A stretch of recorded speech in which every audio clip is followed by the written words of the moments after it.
TV. Moi, c'est votre présentatrice Magali Olombo. Je vous souhaite le bienvenu dans notre émission. On sait, ici nous parlons, nous développons des sujets qui touchent toutes les couches de notre société. Nous réfléchissons sur ça, nous donnons nos points de vue pour un équilibre meilleur dans la société. Aujourd'hui, nous allons parler sur le sujet la relation entre la jeune fille et sa maman. Avant d'abord de commencer le vif de notre sujet, j'aimerais vous inviter, vous tous qui n'avez pas encore fait, de vous abonner massivement sur notre chaîne et de ne pas oublier d'appuyer sur la cloche de notification pour ne pas rater nos prochaines émissions. Partagez cette émission, n'hésitez surtout pas, et partagez avec vos connaissances, votre entourage, votre famille. Et puis aimez cette émission, vous ne serez pas déçus. J'aimerais remercier toutes les personnes qui nous soutiennent de près et de loin, toutes les personnes qui sont toujours là pour nous appuyer, nous encourager avec vos critiques positives, avec vos mots d'encouragement, tout ce que vous faites de loin comme de près. Je vous remercie et je voulais féliciter les couples Bundi pour les 12 ans de mariage depuis Kinshasa. Que Dieu vous bénisse, qu'il vous garde encore ensemble pour de longues années. Aujourd'hui, nous allons parler sur le sujet la relation entre jeune fille et sa maman.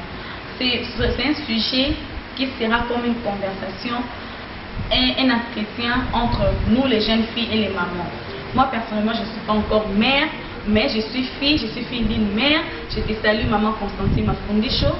J'aimerais vraiment parler de ces sujets qui nous touchent, nous jeunes filles, et qui touchent aussi les mamans, la relation qui existe entre les jeunes filles et leurs mamans. Comme nous savons tous, la grossesse, c'est une chose, pour la plupart, pour la majorité des femmes, c'est une chose qui apporte la joie, qui apporte quelque chose de positif dans la vie de chaque femme, dans la majorité. Et puis dans ces stades, la femme se prépare déjà psychologiquement et puis physiquement pour recevoir son enfant. Quand l'enfant naît, la femme, déjà dans les ventres, entretient une relation très délicate, une relation très affectueuse avec son enfant, peu importe le sexe. Mais ça devient encore, la relation devient encore plus forte quand c'est une fille. Les femmes qui ont des enfants, qui ont des filles, savent de quoi je parle. C'est une relation qui est vraiment délicate, c'est une relation qui est forte entre une mère et une jeune fille. La maman développe un sentiment de protection parce qu'à travers son enfant, elle arrive à voir ce qu'elle n'a pas pu voir d'elle-même quand elle était petite, parce qu'elle considère sa fille comme une mini-elle. Je peux dire, c'est comme si elle se voyait bébé à travers sa fille. Et quand elle met au monde, elle peut aussi sentir ce que sa mère a senti quand elle l'avait mise au monde. C'est un sentiment vraiment d'amour, d'affectueux pour une femme qui met au monde une petite fillette, parce qu'elle se sent dans la peau de sa maman. Elle peut sentir ce que sa maman a senti quand elle l'avait mise au monde, et elle peut se voir à travers sa fille quelque chose qu'elle n'a pas vécu. Donc elle peut voir comme si sa fille était son miroir. Et à partir de là, la femme développe un sentiment de protection vraiment à travers sa fille. Elle ne veut pas au fait que sa fille vive ce qu'elle a vécu. Si par exemple elle a vécu des choses qui n'étaient pas bonnes, elle a à connaître beaucoup de failles, beaucoup de soucis, beaucoup d'obstacles dans sa vie. Non, généralement, les mamans ne souhaitent aucunement vraiment que sa fille passe sur les mêmes trajets, sur les mêmes chemins de souffrance que sa fille. Alors elle développe ce sentiment de protection qui, au cours des temps, peut-être ça devient excessif, ce sentiment devient un peu étouffant pour la jeune fille. La plupart des mamans, quand son enfant grandit, quand la jeune fille s'épanouit, arrivée à l'âge adolescent, la plupart des relations entre jeune fille et sa maman, ça devient froide, ça se dissout, ça devient vraiment une relation un peu distante. Cette distance est due à quoi? Qu'est-ce qui cause généralement cette distance entre la jeune fille, une adolescente, et sa mère? Nous pouvons remarquer, c'est d'abord premièrement, c'est les manques de confiance. Et si nous ne voyons pas les manques de confiance dans le mauvais sens, Seulement la maman, en nourrissant ces sentiments de protection, elle arrive à un moment donné de ne pas avoir à comprendre que sa fille a déjà grandi, qu'elle peut aussi prendre ses décisions seule, qu'elle est aussi capable de vivre seule en prenant ses décisions. La maman, généralement les mamans ne comprennent pas ça. Moi je suis une fille, j'ai une mère, je sais de quoi je parle. Donc j'ai dit aujourd'hui nous allons vraiment parler, ce sera vraiment une conversation entre mère et fille. Il y a ces manques de confiance qui s'installent dans la part des mamans. La maman ne se sent pas vraiment confiante de laisser sa fille prendre les décisions seule. Elle continue d'exercer ses sentiments, elle continue d'exercer cette protection sur elle dans toutes ses décisions. Quand la fille veut prendre une décision, elle est toujours là pour chercher à analyser. C'est bien, je ne dis pas que c'est mauvais, en tout cas c'est bien, c'est l'idéal qu'on se fait. Mais seulement il faut un équilibre dans ces sentiments que les mamans exercent. Nous savons tous que l'adolescence c'est un stade, c'est un âge de découverte. Tant une fille comme un garçon, c'est un stade où les enfants, les jeunes gens, je peux dire les adolescents cherchent à se découvrir eux-mêmes et puis à découvrir le monde. Mais la plupart des parents pensent que l'enfant n'est pas encore prêt pour se lancer pour leur laisser prendre des décisions seules au monde et continuer d'exercer la protection qu'ils exerçaient quand les enfants étaient encore bébés. Comme nous parlons aussi des jeunes filles, nous allons rester sur les domaines, sur l'angle de la relation entre jeune fille et sa maman. Comme la maman sait ce qui attend sa fille dans la société, à quoi sa fille s'attend, quels sont les obstacles que sa fille peut rencontrer, les barrières, elle-même comme elle est passée par le même chemin, elle est passée sur la même route, cette peur, cette sensation de protéger sa fille continue d'être là. Alors la maman ne se sent pas vraiment confiante et ne confie pas assez à sa fille pour se laisser, pour la laisser prendre ses décisions seule. Ces manques de confiance qui s'installent dans la partie de la mère, chez la fille, chez la jeune fille, ça crée ce que tu peux appeler incompréhension. Parce que la jeune fille n'a pas encore découvert, elle n'a pas encore vécu ce que sa maman a vécu. Elle n'a pas encore su prendre des décisions vraiment dans la vie, des décisions qui sont fondamentales ou bien basiques pour sa propre vie. Alors elle n'arrive pas ou bien n'arrivera pas à comprendre pourquoi les comportements de sa mère, pourquoi sa mère cherche tant à la protéger, pourquoi sa mère agit toujours avec les non dans sa vie, pourquoi sa mère est toujours là à analyser ses pas, analyser ses décisions, analyser ses choix. Dans la part de la jeune fille, ça crée une certaine incompréhension. Cette incompréhension de la part de la jeune fille, ça ne permet pas à la jeune fille de pouvoir s'ouvrir à elle-même et puis chercher à faire une découverte d'elle-même sur ses choix, parce que voulant ou pas, on apprend toujours sur nos erreurs. Si la jeune fille n'a pas encore fait ses premiers pas, si n'a pas encore commis des erreurs, comment elle saura ce qu'il faut faire? Je pense que les mamans normalement doivent laisser leur fille avoir plus de confiance sur leur éducation des bases qu'elles ont inculquées à leurs enfants, à leurs filles quand elles étaient petites. Tout ce qu'elles doivent confier au travail qu'elles ont fait, les efforts qu'elles ont fournis depuis que l'enfant était né jusqu'au stade où l'enfant se trouve. Elles doivent plus laisser confier à ce qu'elles ont pu transmettre à leurs filles. Seulement en ayant cette confiance, si la maman se dit que non, moi j'ai pu faire un grand travail jusque-là, je sais que ma fille est capable de prendre de bonnes décisions, je sais que ma fille est capable d'affronter les mondes à son niveau. Si la maman arrive à comprendre que je peux faire confiance à ma fille, je peux la laisser prendre ses propres décisions et la respecter, la jeune fille aussi à son tour saura comment à comprendre sa maman, saura comment comprendre pourquoi sa maman exerce tant de protection sur elle. Et sur ces stades, nous voyons que ce qu'il faut appliquer, c'est la communication. Parce que nous savons dans toutes les relations confondues, par manque de communication, sans la communication, il n'y a aucune relation qui peut marcher. Toute relation a besoin de la communication. Il faut un feedback. Il faut une conversation. Si la maman se confie à sa fille, elle saura comment lui parler, comment lui faire voir les réalités du monde.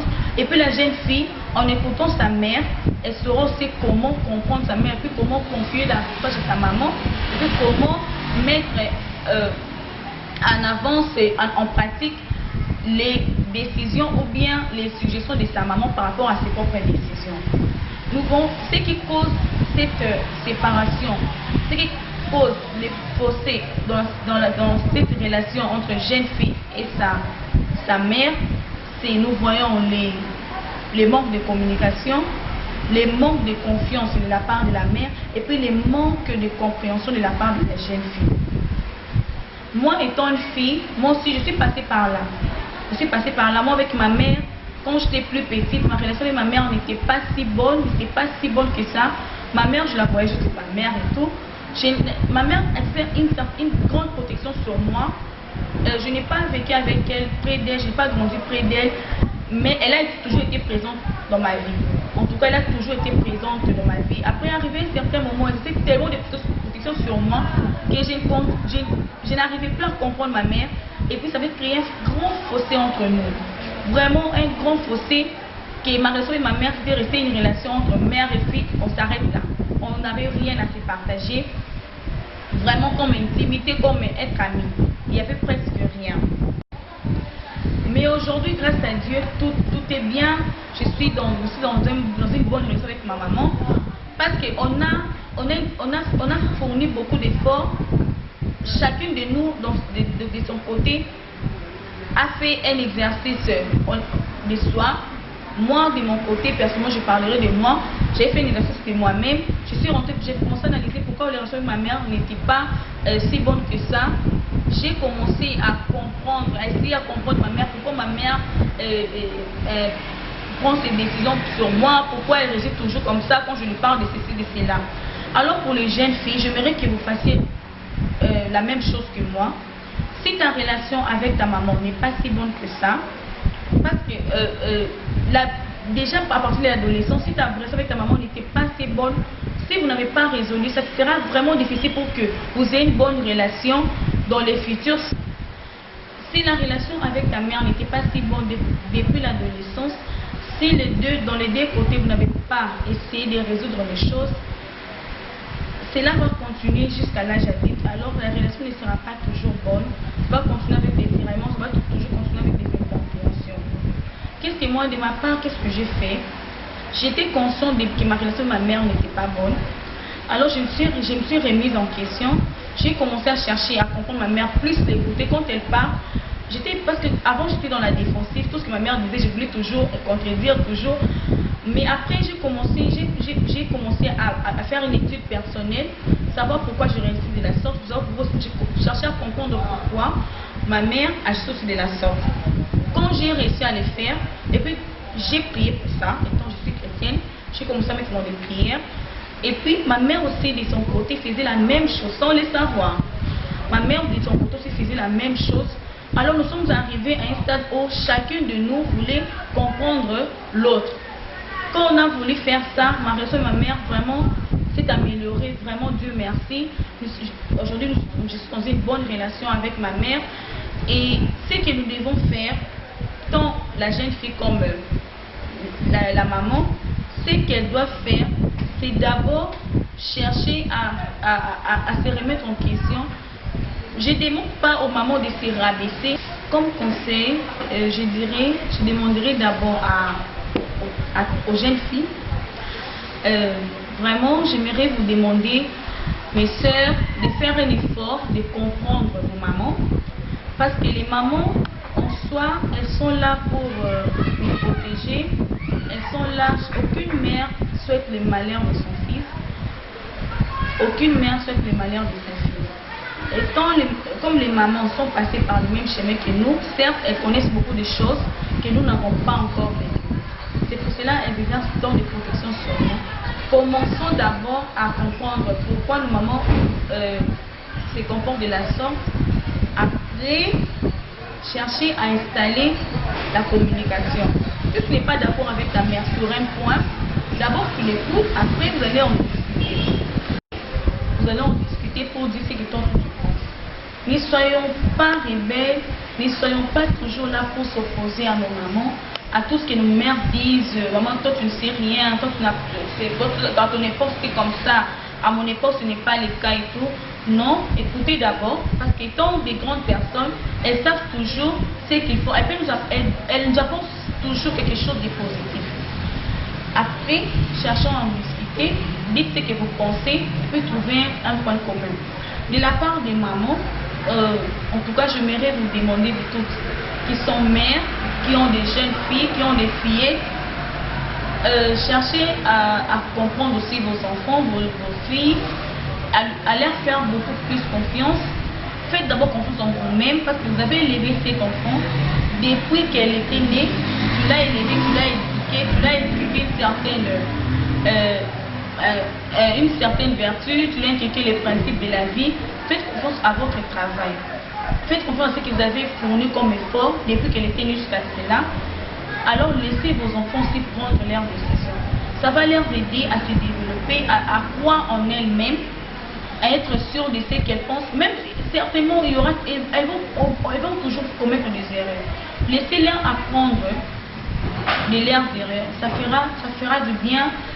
Ça créera une sorte de paix, d'harmonie dans votre relation. Comme nous savons, une maman, quand elle voit son enfant s'épanouir, quand elle voit son enfant aller de l'avant, quand son enfant fait prendre de bonnes décisions, c'est une joie pour elle-même. Alors faites confiance à vos enfants et installez la communication et puis installez la confiance. Au-dessus de tout, priez ensemble. Vous mères, priez, prenez le temps de prier pour vos enfants, prenez le temps de prier sur leur choix, sur leur fréquentation. Vous aussi, jeunes filles, priez pour vos mamans, pour que vos mamans aussi vous aident dans des conseils. Si votre maman n'est pas animée par un bon esprit, elle ne saura pas comment te conduire aussi sur le bon chemin. C'est un travail d'équipe. Soyez copine avec vos mères, soyez copine avec vos enfants. Tu resteras toujours mère. Mais par contre, tu gagneras des confiance à ta fille. Parce que si ta fille n'a pas confiance en elle, si ta fille n'a pas confiance en vous, elle ne saura pas comment mettre en pratique vos conseils. Et votre objectif qui est de la voir s'épanouir dans la vie, ça peut aller dans l'eau, ça peut échouer. Merci à vous tous qui nous avez suivis jusqu'à la fin de cette émission. Merci à vous tous qui nous encouragez de loin ou de près. Merci pour vos conseils, vos critiques positives qui nous aident à nous améliorer. Merci à vous tous qui commentez aussi. J'aimerais vous inviter encore une fois de plus à